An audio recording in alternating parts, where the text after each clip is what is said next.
people that God put in your life for a reason, and others He put for a season. And that is nothing but the truth. Because God will use certain people to teach you a lesson, you know. And I'm learning that, you know, God will continue to put the same type of people in your path to keep you, to remind you of the lesson that He brought you out of. So there will be someone in a season, and you know, they treat you however. Well, we're not gonna just point fingers, but you get it. Let's just say there's a person in that season, and you get the lesson out of that person, and it was a tremendous, in a bad way, atrocious time of your life, and you're like, oh, I'll never deal with this type of person again. I'll never be with this type of person again. And the season ends, and then you go into another season, and you find yourself in a similar predicament. And it's really disobedience. Like, I'm learning that myself. Like, I keep saying I want to avoid these type of people, these certain type of people, but it's like I attract the same type of people because of PTSD and trauma that I, you know, had to encounter throughout my childhood and such. So I say all that to say, take the lesson, embrace the lesson, just take the lesson, because it's like, at this point, if you don't take the lesson, you're gonna have to keep taking L's. You're gonna have to keep going through the same mess that God is trying to deliver you out of. And it's not sweet at all. It's not cool at all. Like, it's very tedious. It's like working so hard.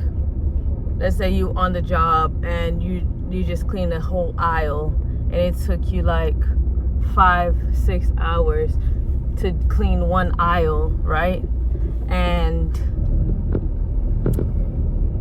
someone comes and they just spill paint all over the aisle, and it's like not easy to come off. So you spend another 7 hours having to clean the aisle, right? So in the same way, it's the same thing for when you know, when God is teaching you a lesson about something and you keep going back to your vomit. There's a Bible verse for that. My face is greasy, but that's okay. You get the message. There's a Bible verse for this. Like, a dog goes back to its vomit, right? Who likes that? Who likes to go back to what they regurgitated, you know? You don't want to do that. You don't want to take in all of that mess. You regurgitate it. That's the vomit. And then you say, hey, vomit, yum.